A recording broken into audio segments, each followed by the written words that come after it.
Hello friends, welcome to my YouTube channel आजम price action tag. आज मैं आपके लिए लेकर आया हूँ money management in option trading के कुछ 7 ऐसे रूल जो आपकी ट्रेडिंग में बहुत महत्वपूर्ण होने वाले हैं। आइए चलते हैं दोस्तों। यदि आप इंट्राडे ट्रेडिंग या फिर ऑप्शन ट्रेडिंग करते हैं तो इसमें मनी मैनेजमेंट तथा रिस्क मैनेजमेंट एक बहुत ही महत्वपूर्ण फैक्टर है। आपको चाहे ट्रेडिंग का कितना भी नॉलेज हो, लेकिन अगर आपका मनी और रिस्क मैनेजमेंट सही नहीं है तो आप कभी भी एक सफल ट्रेडर नहीं बन पाएंगे। दोस्तों, आज के इस आर्टिकल में हम आपको ऐसे मनी मैनेजमेंट टिप्स बताने वाले हैं जिसे अपनाकर आप एक सफल और प्रॉफिटेबल ट्रेडर बन सकते हैं। तो आइए शुरू करते हैं money management in option trading. दोस्तों, चाहे ऑप्शन ट्रेडिंग हो, इंट्राडे ट्रेडिंग हो या फिर इन्वेस्टिंग, मनी मैनेजमेंट करना बहुत ही आवश्यक है। अगर आप एक बार सही से अपने धन का प्रबंधन करना सीख गए तो आपको एक सफल ट्रेडर बनने से कोई नहीं रोक सकता है। आइए जानते हैं मनी मैनेजमेंट के कुछ पॉइंट्स। नंबर 1 पॉइंट्स में आपको लेकर चलते हैं, अपना बजट तय करें।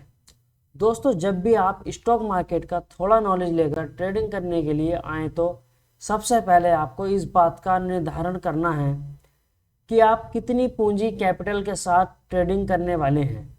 शुरुआत में आप उतनी ही कैपिटल तय करें जिसे अगर आप गवा भी देते हैं तो उसे आपको ज़्यादा फर्क ना पड़े।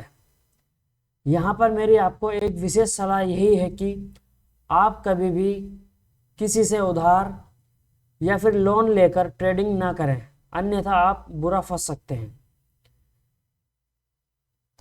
यह बजट आपकी क्षमता के हिसाब से तय करें, क्योंकि किसी के लिए 50,000 रुपये की कैपिटल बहुत अधिक होती है तो फिर किसी के लिए 10 लाख रुपए की बहुत कम होती है। इसीलिए आप अपने सभी पहलुओं को ध्यान में रखकर अपना बजट तय करें। चलते हैं नंबर 2 पॉइंट पर, 10% कैपिटल को ही ट्रेडिंग में उपयोग करें। दोस्तों, अगर आप अपने बजट तय कर लिया है तो आप पार्टिकुलर राशि से अपनी ट्रेडिंग शुरू करने के लिए जब भी आप इंट्राडे या फिर ऑप्शन ट्रेडिंग करें, इस बात का ध्यान रखें कि जितनी कैपिटल आपने तय की है उसका केवल 10% हिस्सा ही ट्रेडिंग में उपयोग करें।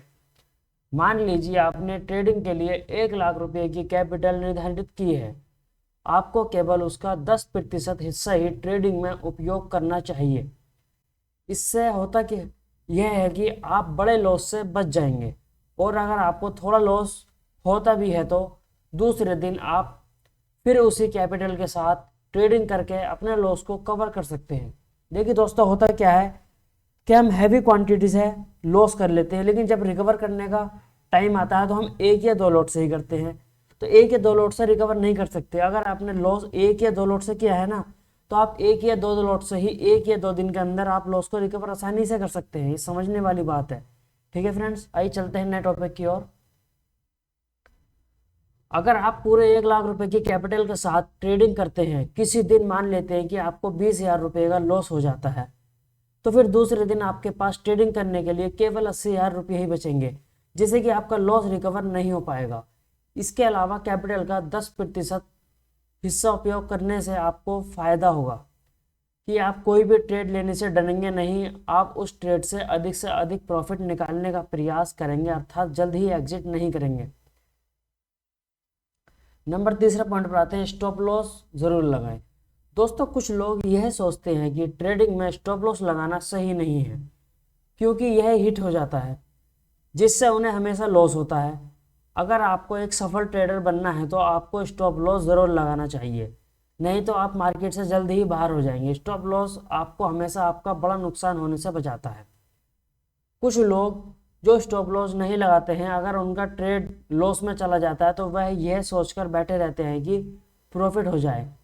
एक टाइम ऐसा आता है कि उनका लॉस इतना बढ़ जाता है कि वे उस ट्रेड से बाहर नहीं निकल पाते हैं, जिससे उनकी पूरी कैपिटल चली जाती है। ध्यान रहे, ट्रेडिंग में स्टॉप लॉस जरूर लगाएं। पॉइंट नंबर 4 पर आते हैं, रिस्क रिवार्ड रेशियो का ध्यान रखें। अगर आप ट्रेडिंग में सही से रिस्क रेशियो मैनेजमेंट करते हैं तो आप एक प्रॉफिटेबल ट्रेडर बन सकते हैं। आपको ट्रेडिंग में हमेशा 1.2 रेशियो या फिर 1.3 रेशियो का टारगेट रखना चाहिए। अर्थात अगर आप किसी ट्रेड में 500 रुपये का लॉस लेने की क्षमता रखते हैं तो आपको 1000 या 1500 रुपये तक का प्रॉफिट निकालना आना चाहिए। इससे होता क्या है फ्रेंड्स के अगर हमने आज की ट्रेड में हमने 500 का लॉस किया है और हमारा जो टारगेट होता है 1:2 का होता है, तो यानी कि हम 2000 का प्रॉफिट करते हैं या फिर हम 1000 का प्रॉफिट करते हैं और उसमें से 500 का लॉस करते हैं, तो हम पे 500 बच जाते हैं। इसी 1:2 या फिर 1:3 का ही टारगेट हम रखना क्या है कि इसके अंदर हमें ट्रेड ऐसा लेना है कि जिसके अंदर हम 1:2 निकाल सकें। ऐसा नहीं है कहीं भी एंट्री कर लेते हैं, वही हमारा लॉस होता है। ठीक है फ्रेंड्स, आते हैं नंबर 5 पॉइंट पर, बड़े ट्रेड लेने से बचें। दोस्तों, इंट्राडे या ऑप्शन ट्रेडिंग में अनुशासन होना बहुत ही महत्वपूर्ण है। कुछ लोग लालच में आकर कभी भी बड़े ट्रेड अर्थात अपनी पूरी कैपिटल से ट्रेड करने लग जाते हैं। वो अधिक पैसा बना लेंगे, यह सोचकर आते हैं कि वह अधिक पैसा बना लेंगे, लेकिन दोस्तों ऐसा करने से उल्टा होता है।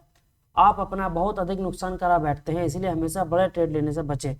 दोस्तों होता क्या है कि आज हमने 10 लॉट लिए और उसमें लॉस हो गया, लेकिन जब हम रिकवर करने आते हैं तो हम 1 लॉट से आते हैं, क्यों, हम पे बैलेंस नहीं बचता है, तो वो लॉस रिकवर नहीं होता है और हम डीप लॉस में पहुंच जाते हैं, बहुत अंदर लॉस में पहुंच जाते हैं। ये बहुत इंपॉर्टेंट पॉइंट्स है फ्रेंड्स, आप ध्यान से सुनिए। मैं आपके लिए बहुत अच्छा आर्टिकल लेकर आता हूं ताकि आप ट्रेडिंग में लॉस ना करें, क्योंकि ये प्रॉब्लम हमने फेस की है। अपना एक्सपीरियंस शेयर करते हैं बुक के माध्यम से। चलते हैं नंबर 6 पॉइंट पर, अपनी भावनाओं पर काबू रखें। दोस्तों, ट्रेडिंग के दौरान बहुत से लोग अपनी भावनाओं पर नियंत्रण खो बैठते हैं। जब भी आप ट्रेडिंग करें हमेशा अपनी भावनाओं पर नियंत्रण रखें। जब भी आप किसी ट्रेड में थोड़े प्रॉफिट में आने लग जाएं तो थोड़ा सा धैर्य रखें और प्रॉफिट में बने रहें। होता क्या है कि 500 का प्रॉफिट आता है और हम एग्जिट कर देते हैं, लेकिन बाद में देखते हैं कि वो प्रॉफिट 500 का 1500 2000 बन जाता है। यह भी हमें ध्यान रखना है फ्रेंड्स, क्योंकि हमें लॉसेस एसएल का ध्यान रखना है। अगर हमारा आज के ट्रेड में 1500 का प्रॉफिट है, कल हम 500 का एसएल देने के लिए बैठ जाएंगे मार्केट में, तो यानी कि जो हमारा मंथली मैनेजमेंट है, जो हमारा मंथली एक रिकॉर्ड निकल कर आता है, तो उसमें हम प्रॉफिट में ही होते हैं। इसका जो इफेक्ट है वो मंथ में पड़ता है फ्रेंड, डेली से आप इसे कैलकुलेट ना करें। आइए चलते हैं 7 पॉइंट पर, पोर्टफोलियो में विविधता लाएं, यानी कि ग्रोथ लाएं। दोस्तों, अगर आप ट्रेडिंग ना करके लॉन्ग टर्म के लिए इन्वेस्टमेंट करते हैं तो आपको अपनी पूरी कैपिटल को किसी भी एक स्टॉक में नहीं लगाना है, क्योंकि अगर कल को वह स्टॉक लॉस में भी जाता है तो आपको अधिक नुकसान उठाना पड़ सकता है। आपको अपनी कैपिटल को अलग अलग 4 से 5 स्टॉक में निवेश करना है, जिससे कि आपके पोर्टफोलियो में विविधता बनी रहे, यानी कि ग्रोथ बनी रहे। देखिए फ्रेंड्स, होता क्या है कि हम एक ही स्टॉक में अपने 50,000 रुपये या 1 लाख रुपये लगा देते हैं। अगर वो नीचे जाता है तो वो लॉस होता है, लेकिन अगर हम यही 1 लाख रुपये अपने 20-20 हज़ार करके 5 स्टॉक में लगाएंगे तो अगर हमारे 2-3 लॉस में भी जाएंगे तो हम ओवरऑल ग्रीन में ही रहेंगे, हम ग्रोथ में ही रहेंगे। हमारा माइंडसेट डेवलप रहेगा, माइंडसेट हमारा अच्छा रहेगा। दोस्तों, अगर आप इस आर्टिकल में बताए गए मनी मैनेजमेंट को फॉलो करते हैं तो आप जल्दी एक सफल ट्रेडर बन जाएंगे। अगर हमारा यह article money management in option trading आपको अच्छा लगा हो तो प्लीज़ इसे अपने दोस्तों के साथ शेयर ज़रूर करें और हमें कमेंट भी करें। मिलते हैं ऐसे ही न्यू वीडियो में।